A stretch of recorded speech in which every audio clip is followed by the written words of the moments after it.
തദ്ദേശ തെരഞ്ഞെടുപ്പിൽ 3 തവണ മത്സരിച്ചവർക്ക് ഇളവ് നൽകുവാനുള്ള ലീഗ് തീരുമാനത്തിനെതിരെ യൂത്ത് ലീഗും MSFും രംഗത്ത്. ഇന്നലെ കോഴിക്കോട് നടന്ന സംസ്ഥാന നേതൃയോഗത്തിൽ യൂത്ത് ലീഗ് സംസ്ഥാന ജനറൽ സെക്രട്ടറി PK ഫിറോസും MSF സംസ്ഥാന പ്രസിഡന്റ് PK നവാസും ഇളവ് നൽകുന്നതിനെതിരെ ആഞ്ഞടിച്ചു. യുവാക്കൾക്കും പുതുമുഖങ്ങൾക്കും തദ്ദേശ വാർഡുകളിൽ പ്രാതിനിധ്യം കുറയുമെന്ന് ഇരു നേതാക്കളും യോഗത്തിൽ വിമർശിച്ചു. AK അഭിലാഷിന്റെ വിവരങ്ങൾ നൽകാൻ. AK Abhilash, good morning. യുവാക്കൾക്കും ഒപ്പം തന്നെ ഇതിൽ പ്രാതിനിധ്യം കുറയും, പുതുമുഖങ്ങൾക്കടക്കം പ്രാതിനിധ്യം കുറയുമെന്നൊരു വിമർശനം ഉന്നയിച്ചുകൊണ്ടാണ് ഇതിനെതിരെ രംഗത്ത് വന്നിരിക്കുന്ന നേതാക്കൾ. എന്താണ് പറയുന്നത്? ശ്രുതി, പാർവതി, നേരത്തെ 3 തവണ മത്സരിച്ചവർ വീണ്ടും മത്സരിക്കേണ്ട എന്നൊരു തീരുമാനമായിരുന്നു ലീഗിന്റെ ഭാഗത്തുണ്ടായത്. പക്ഷേ പിന്നീട് ആ തീരുമാനത്തിൽ ചില ഇളവുകൾ വരുത്താനുള്ള തീരുമാനവും വന്നിരുന്നു. ഇതിനെതിരെയാണ് അതിശക്തമായ വിമർശനം ഇപ്പോൾ ഉയർന്നു വരുന്നത്. പ്രധാനമായും ഈ ഇളവ് പ്രഖ്യാപിച്ചതോടുകൂടി തന്നെ കൂടുതൽ ആളുകൾ നേതൃത്വത്തെ സമീപിക്കുകയും തങ്ങൾക്ക് ഒരു വട്ടം കൂടി മത്സരിക്കാമെന്നുള്ള ആവശ്യം ഉന്നയിക്കുകയും ചെയ്തു. ഇത് നേതൃത്വം പരിഗണിക്കുന്നതിനിടെയാണ് ഇന്നലെ ഒരു നേതൃയോഗം കോഴിക്കോട് ചെയ്തത്.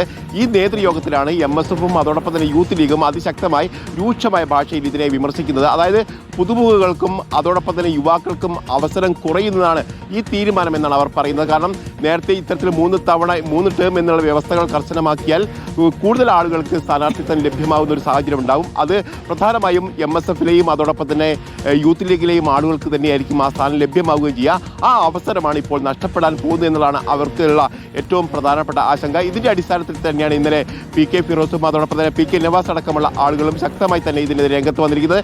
ഈ കാര്യത്തിൽ മറിച്ചുള്ള ഒരു തീരുമാനം വേണമെന്നാണ് അവർ പറയുന്നത്. കാരണം 3 ടൈം വ്യവസ്ഥ കർശനമാക്കണമെന്നുള്ള നിർദ്ദേശമാണ് അവരുടെ ഭാഗത്ത് വരികയും ചെയ്തത്. ഏതായാലും മുസ്ലിം ലീഗിന്റെ ഭാഗത്ത് ഇതിന് സമാനമായ തീരുമാനം ഉണ്ടാവുമെന്നുള്ള പ്രതീക്ഷ കൂടി അവർ വെക്കുകയും ചെയ്തിട്ടുണ്ട്. കാരണം കോഴിക്കോട് ലീഗിന് വലിയ തരത്തിൽ സ്വാധീനമുള്ള സ്ഥലമാണ്. അവിടെ ഈ ജില്ലാ പഞ്ചായത്തിലേക്കും അതോടൊപ്പം തന്നെ കോർപ്പറേഷൻ വാർഡുകളിലേക്കൊക്കെ സീറ്റ് വിഭജനം പൂർത്തിയായിട്ടുണ്ട്. അവിടെ കൂടുതൽ പ്രാതിനിധ്യം വേണമെന്നുള്ള ആവശ്യമാണ് അവിടെ ഈ യുവതലമുറയുടെ ഭാഗത്തും പ്രധാനമായി ഉയർന്നു വരുന്നത്. ശ്രുതി, പാർവതി.